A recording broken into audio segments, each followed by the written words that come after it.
maybe even a little more complex than that. And I think that often the police are the criminals. You're dealing with a situation where you have an extremely corrupt police force. Look, they're good cops, and I sympathize with honest policemen in South Africa. They are badly paid.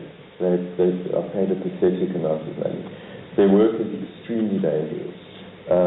You're not dealing with. I don't think it's unique to the Cape Flats. I think that it's I think the poor in South Africa are in an incredibly vulnerable position.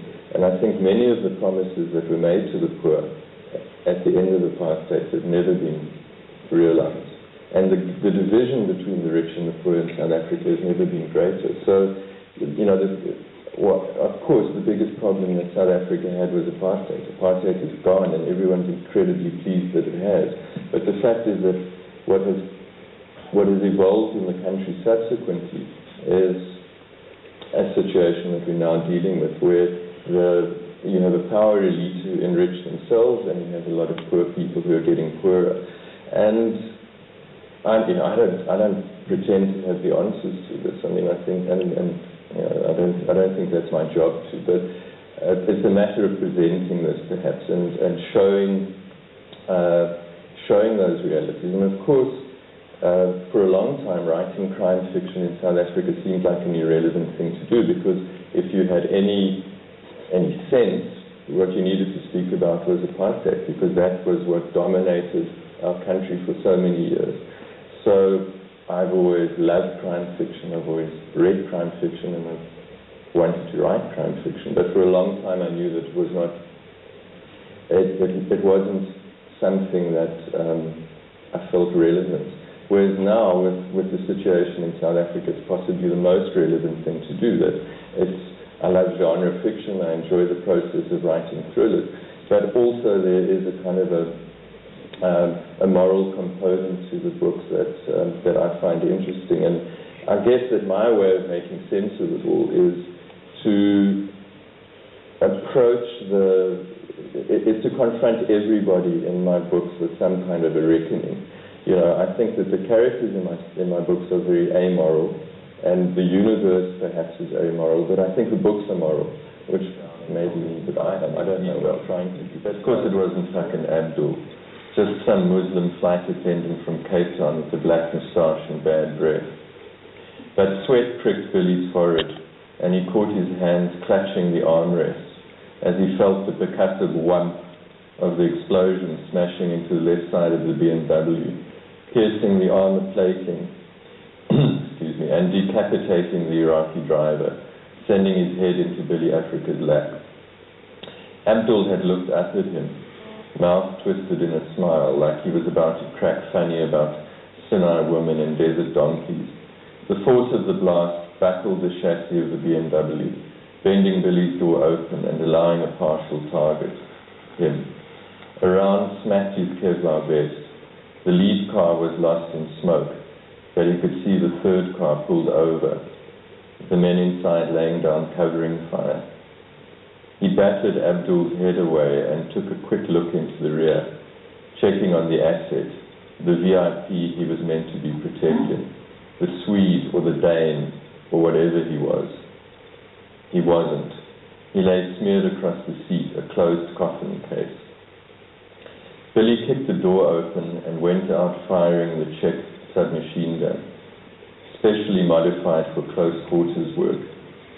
A ricochet bounced off his helmet, leaving his ears ringing. He sprinted to the car behind and almost made it when the second explosion lifted and tumbled him, tearing off his helmet, flak jacket and boots, before flinging him to the ground. When he opened his eyes 4 hours later in the 28th Combat Support Hospital, he was looking at the peeling pink nose of the albino Afrikaner Danny Lombard, the whitest man he had ever seen. There's good news and there's bad news, Lombard said. What's the good news? Your ball bag is still there. And the bad news? Your ass has been fired. Why? Somebody's got to take the blame for losing the asset. Not going to be one of the Yanks. Billy shrugged. The movement made his head throb. I'll talk to the recruiting people back home. He saw the albino's face.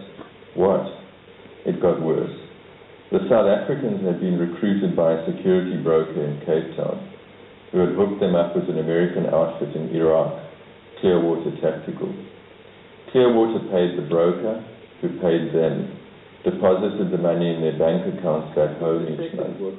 Blutiges Erwachen, which was published as Wake Up Dead in America, is also brings a character from outside. I like having a perspective on the city that a foreign character allows you. And in this book, that character is an ex-model called Roxy Palmer, who has come to Cape Town as many models do in the summer in Cape Town. A lot of international models come in and work in Cape Town. And some of the older ones are looking for work, but they're also looking for rich husbands. And I'd heard a very amusing conversation a few years before I started writing the book between two extremely tall and very beautiful and very blonde models. I was sitting on a yoga mat, and they were kind of rolling up their yoga mats ready to leave a yoga studio. And the one was saying to the other that she's met a really nice guy in Cape Town, and he owns 2 helicopters and an island. And that sort of stuck in my mind, and was the Genesis doing a line of the Basins. You want? Roxy shook her head as she rinsed her hands. She hadn't touched blow in years. Where did you meet him? Sniffing, wiping her nostrils, looking at Roxy in the mirror. Your husband. In a place pretty much like this, Roxy dried her hands and did one of those meaningless things that women do to their hair in front of bathroom mirrors. The whore tried a smile, revealing pre-glasnost dentistry. Maybe I too get lucky. If you can, so I can. Sure, Roxy said. Thought, like fucking hell, charitable mouth. But was she so different from this woman? True, she'd never hooked, but her years as a model had been filled with rich men who had paid for her time and affection in other ways, just as Joe did now. A few she let all those thoughts in the basket. Who live on the Cape Flats, who've read my books, have said to me, well, firstly, it's actually amazing to read about this reality in a book, and secondly, it's good that you have portrayed the Cape Flats in such a vivid way. But if anything, you've played down the violence and just how tough and savage so much of that society is. So